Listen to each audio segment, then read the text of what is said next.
Okay, so tell me how you got into voice acting. Tell me how this has happened for you, what your career is. Are you an actor as well, or you just do voiceover? Well, I started off doing theater stuff, so I did have that time where I used to do theater stuff. I had started doing that in high school, just because I had always wanted to do it, but had never really. And at that point, voiceover was just sort of something I was playing around with because I did, impressions and things like that, and especially when I was a really little kid, I used to have a micro cassette recorder. Which would so I would use that to sometimes I would even like record like a show or a movie and then go through the tape and like dub over the voice of another character and sort of do my version of it or whatever. Oh So my that god, I kind of love thing. that. Yeah. So that was the thing that was a lot of fun to kind of play around and figure out where I can put my voice and whatever, and so that helped a lot in terms of like figuring out like vocal elasticity and all that. And then, doing theater was something I loved because there's just nothing quite like the roar of the crowd and everything. Yeah. There's just nothing like it. You definitely don't get it in voiceover. It's you and the director and the engineer. And while we all are nice to each other and we'll absolutely be like, thanks for a great session and thanks for there's just something about the ecstasy of the theater. Yeah, yep. Yeah. And the community So of your castmates and stuff. Oh yeah. Yeah. Exactly, that's true. Yeah, we don't really get that as much anymore. Certainly not during COVID times. When we don't really go much into studios certainly not with other actors. But yeah, it was. So that's pretty much where it all started, and then from there, when I went to college, that was where I sort of started to lean a little more into voiceover, because I started off doing theater, and then as it went on, I wasn't a huge fan of how the theater courses were being instructed, so I was like, I'm going to move into something. No, wait, I skipped a part. I originally went to college for screenwriting, because Okay. writing is something that I enjoy. Yeah, so that's initially what I went for. And then that sort of petered into, I wanted to move more into the acting thing, so I switched departments to the theater department. What is history? And then when I was in the theater department, yeah, I wasn't a huge fan of there's a lot of kind of cosmic stuff from a lot of my instructors. The very kind of yoga-esque, like sit and feel the stars and bunnies coming out of your head and things like that. And it's like, what? No, can't we just sit and talk about? Can't we just break down scenes and just do the? Come on. It was just a little too cosmic for me. So one of my buddies was in the radio department, and I was like, "Ooh, radio department." He's like, "Yeah, they have a voiceover section too." I'm like, "Done what?" So I switched over there. And Wow, so you did ended up. radio? Yeah. I ran the college radio station for a bit. It was 88.1 WCRX, Chicago's Underground. Oh my god! Yeah. So what's really funny is that it calls itself Chicago's Underground. They play top 40 stuff. There's nothing underground about it at all.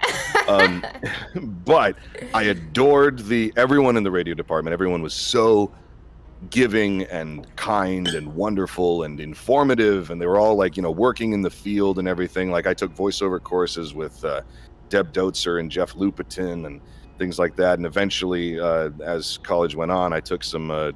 Deb actually had a joint course with Pat Fraley, so I got to learn under him for a little bit too. So got more and more into voiceover through the radio department, and ended up getting my bachelor's degree in radio, because it made me drop out of the theater stuff because I really liked being able to play anyone without needing to put on a costume or makeup or anything like that, without having to do any of that kind of rigmarole. So it was, and you can play anything. I can play a talking shoe, I can play Yeah, whatever, yeah. or Megatron or whatever, it doesn't matter. So that really drew me to voiceover. And so yeah, by the time I got out of there, I almost got a minor in voiceover, but they were like, if you stay for another year, you'll have the credits for a minor in voiceover. I'm like, no thanks, I don't need that, goodbye. Yeah. Because it's like nobody would really care if you have a degree in voiceover. It's just, are you good? That's all that really matters. Can you take direction? That kind of thing. But yeah, so that's the abridged version of me and the time I spent actually in school doing school things. So okay, so that's so interesting, and what a great place to start, and a really strong foundation, I'm sure. So you're in Chicago, and then you go, okay, I'm gonna go to LA, right? Is that the transition? Well, the first thing I did was after I graduated, I was still doing freelance voiceover work. And did a couple of audiobooks and things like that for some private folks and things like that. But I tried to get a voiceover agent in Chicago. But the first one, this was when I was, just got out of college, so I was still young, but I still sounded like this. So Right. it was interesting because the first person that actually gave me a shot and said, "Yeah, come on in, bring him in," was a connection through someone else, and they were like, "Yeah, they'd love to meet you and whatever," because they heard my demo and everything. So I went to the sort of, and it's a pretty standard thing, I just to explain to the listeners, they meet with you, they sort of get to know you a little bit. It's not quite an interview, but then they're like, we got some scripts that we thought would fit your voice, and let's go test them out and stuff. So they knew that I was early 20s something, and but I think they got confused somewhere along the line too.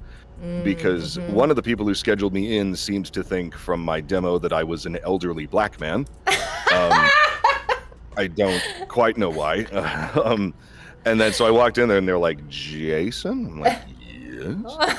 So yeah, it was very bizarre. And so because what are you supposed to say to that? And then on top of it, I have a bad knee, so I occasionally use a cane to, just hobble around. So I got into the booth after they were apparently disappointed that I was not an elderly black man. Which I suppose I am too. That's a fucking compliment, dude. Because that means you have an epic voice. Like, oh yeah, no, I wasn't insulted by it so much as confused. Yeah, it's hilarious. I don't hear that. I don't hear it.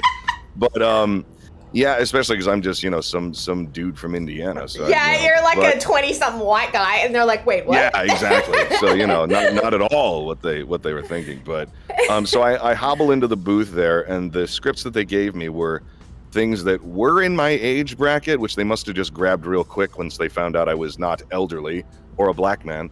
So they grabbed what seemed to be random scripts that fit in my age bracket. It was something for like a really super exciting Mario game or something that my voice is not right for. A super exciting Mario game. What am I supposed to do? Yeah. And the other one was for was like the broiest Bud Light commercial that's ever been put to paper. Like it was just, not even in a way that I could, make it a Bud Light or whatever, because that I can do. But this was more like summer fun. You're cool, and I'm not, because I'm the announcer. Whatever. Yeah. So it was a bunch of nonsense. And so I go in there to try and read these things. There's no seat there. I'm leaning on my cane. I'm like, "Can I sit down?" They're like, "No." I'm like, "Oh.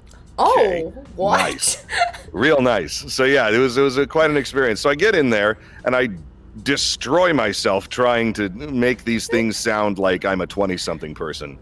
And then basically I'm told, come back when your voice matches your age. And I'm like, what does that mean? Who cares? Like, it shouldn't matter. Oh, wow. I think that was just a nice way of saying no, which is like, fair enough. Like, I'd rather you just told me. But so that was dampening. But also, like, Chicago is very much a commercial place. It's not really a place for like video games or animation, which is more what I wanted to do.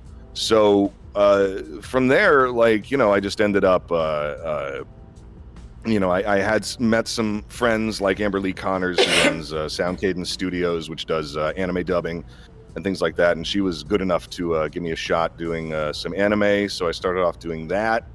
And then found out I really enjoyed it. I don't really watch a lot of anime, but it's fun to do dubbing stuff. So got more into that. And dubbing's such a sweet gig.